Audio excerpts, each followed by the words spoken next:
Iran को 2 दिन का अल्टीमेटम डोनाल्ड ट्रंप ने दिया है। डोनाल्ड ट्रंप ने कहा कि आप लोगों को याद होगा मैंने 10 दिन का समय दिया था ईरान को, और अब वो समय निकल चुका है। 8 दिन निकल चुके हैं, 2 दिन बचा है।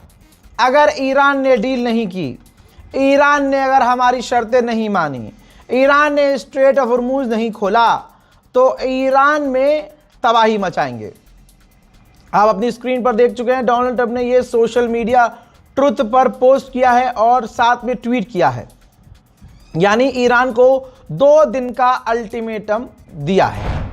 असल में मैं ऐसे यहाँ बैठकर इसलिए न्यूज़ बना रहा हूँ क्योंकि आज जो है मेरे बैकग्राउंड में 3-4 इंजेक्शन ठुके हैं, तो चलने फिरने में, उठने बैठने में तकलीफ हो रही है। जो B1 ब्रिज उड़ाया है ईरान का, उसका एक और वीडियो सामने आया है, देखिए, जिसमें आपको साफ नज़र आ रहा है कि ब्रिज के आसपास पार्क था, लोग पिकनिक तक मना रहे थे।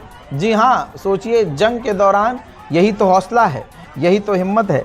लोग पिकनिक मना रहे थे और इसी वजह से 15 से 16 लोगों की मौत हो गई क्योंकि वहाँ आम लोग बैठे हुए थे। दोस्तों, ईरान के पूर्व कमांडर कासिम सुलेमानी का आपने नाम सुना होगा। उनकी भतीजी और पोती जो है ईरान में जो पहले रहती थी, लेकिन कुछ समय से वो अमेरिका में ग्रीन कार्ड लेकर रह रही थी दोनों।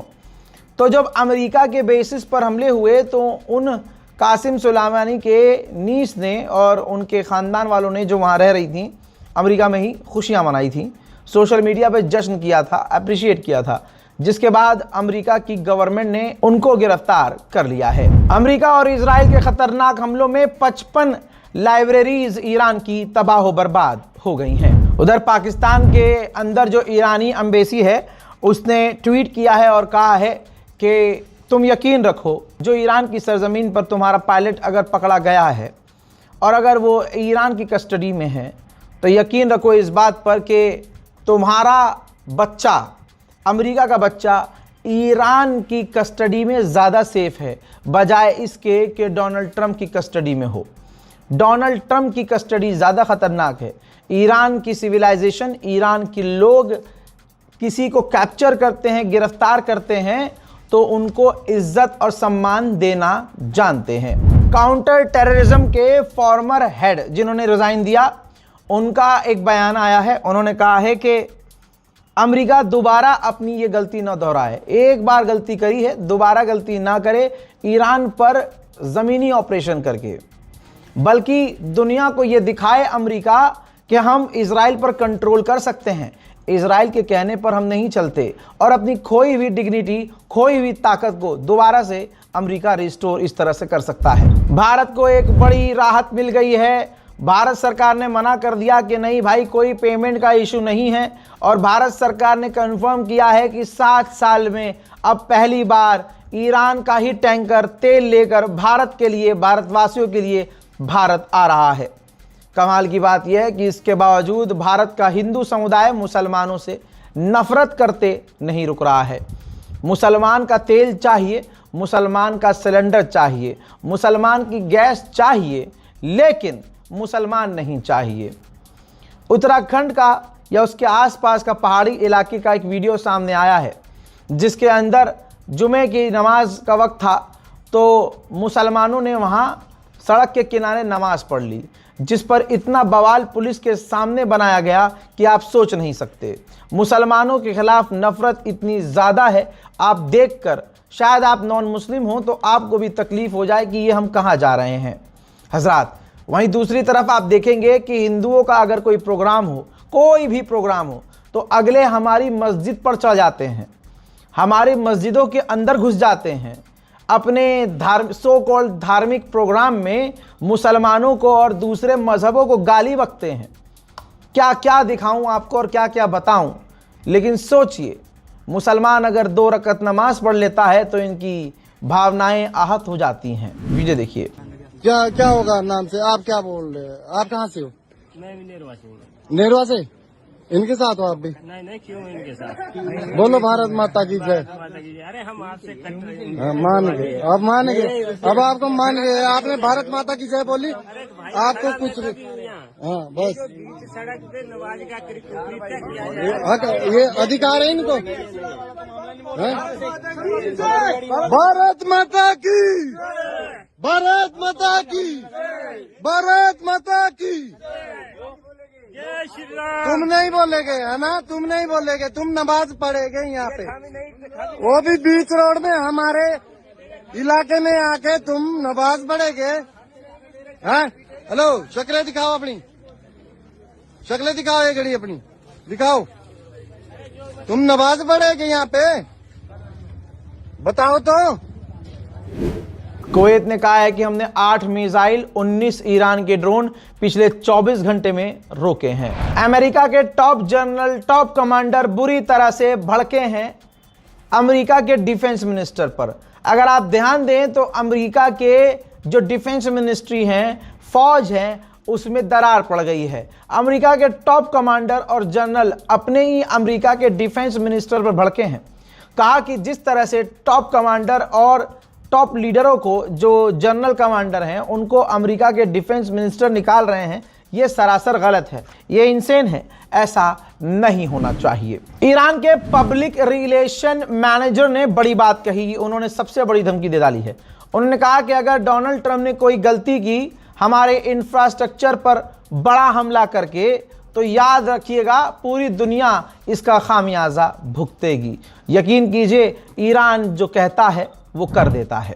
रशिया ने ईरान के बुशहर न्यूक्लियर पावर प्लांट पर जो हमला हुआ है उसकी निंदा की है और कहा है कि ये ईविल है, ये शैतानी काम है। ईरान की सरकार ने वहाँ जो ट्राइब्स हैं ईरान के, जो देहातों में और बॉर्डर के इलाके में रहते हैं, उनको शुक्रिया अदा किया है और कहा है कि आपने बहुत अच्छा काम किया, जो अमेरिका के ब्लैक हॉक हेलीकॉप्टर को निशाना बनाया, हिट किया और अमेरिका के हेलीकॉप्टर और फाइटर जेट में आग लगाई। उधर ईरान के समर्थन में इराक में जबरदस्त प्रदर्शन अभी भी जारी हैं।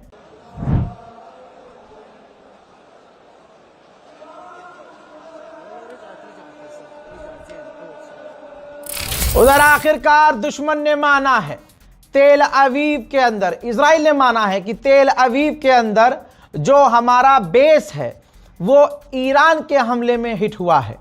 इजराइल का जो बेस तेल अवीव में है डिफेंस सिस्टम से लेस है।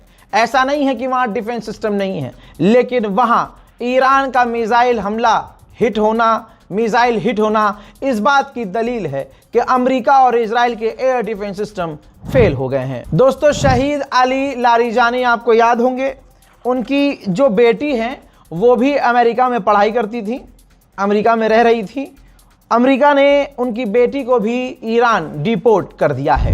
आधिकारिक आंकड़े के मुताबिक अब तक ईरान के 10 लाख लोग वॉलंटियर कर चुके हैं, सेना को ज्वाइन कर चुके हैं और अगर उनके मुल्क पर मुसीबत आती है, अगर ग्राउंड ऑपरेशन होता है, तो वो अमेरिका से लड़ने के लिए तैयार है। जहां भारत का हिंदू समुदाय मुसलमानों को गालियां बक रहा है, गोदी मीडिया इसलिए खुशी दिखा रहा है क्योंकि अब भारत की जो मदद है, सोना चांदी, ये जेवरात, ये डायरेक्ट ईरान नहीं पहुंच सकता। जिनेवा कन्वेंशन का लॉ है कि कोई भी मुल्क, सिर्फ भारत नहीं, कोई भी मुल्क किसी भी मुल्क को डायरेक्ट बैंक टू बैंक जो है पैसा ट्रांसफर नहीं कर सकता। बस इस बार गोदी मीडिया ने नई चीज निकाल कर दुनिया के सामने रख दी तो भारत का हिंदू खुश हो गया। अरे देखा, चंदा कर रहे थे, कोई फायदा नहीं हुआ, लल्ला लल्ला, मजा आ गया।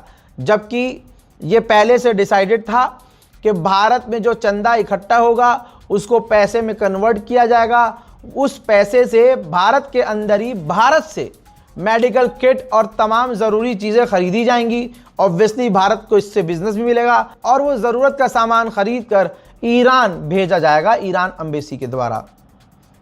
लेकिन भारत के हिंदू समुदाय को सिर्फ खुशी इस बात पर है, इसी बात पर बेचारे खुश हो गए हैं कि भाई जो चंदा भारतीयों ने इकट्ठा किया है मुसलमानों ने, वो ईरान नहीं जाएगा, जबकि ऐसा कुछ नहीं है। हजरात, अब आप ये देख लीजिए, जो 7वां टैंकर भारत आ रहा है ईरान से स्ट्रेट ऑफ हॉर्मुज खुलने के बाद, तो जो मुंबई में ईरान की एम्बेसी है उसने ये ट्वीट किया और कहा है कि गुजरात का जो पोर्ट है उसका रिश्ता ईरान के साथ बहुत पुराना है। भारत और ईरान के रिश्ते बहुत मजबूत हैं और इसी के साथ हम अपने रिश्ते और बेहतर करेंगे। मेरे दोस्तों, परसों का सीन आपको बताऊं, सऊदी अरब की ज़मीन पर जो अमेरिका की एम्बेसी है वहाँ पर एक ड्रोन जाता है और ड्रोन हिट होता है। पहला ड्रोन रात को 1:30 बजे, और वहाँ छेद हो जाता है दीवार में, दीवार टूट जाती है।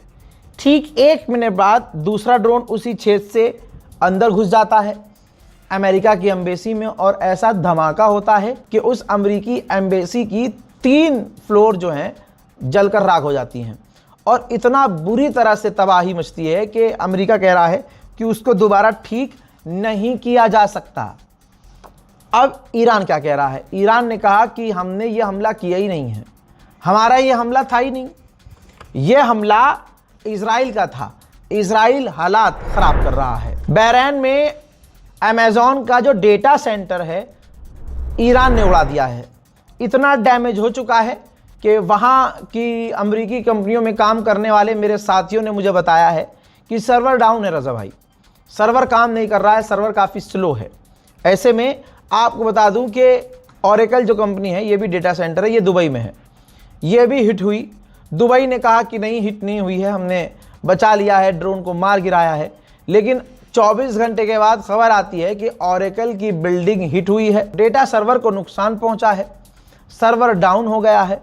और एक लंबे समय के बाद यूएई ने माना कि हाँ, हमारी ओरेकल की बिल्डिंग डैमेज हुई है। मोहतरम हजरात, ये है अब तक की सबसे ख़ास रिपोर्ट। इस रिपोर्ट को शेयर कीजिएगा, अपनी राय कमेंट सेक्शन में लिखिएगा और हमारे चैनल रज़ाग्राफी अनस्क्रिप्टेड को सब्सक्राइब ज़रूर कीजिएगा। जय हिंद।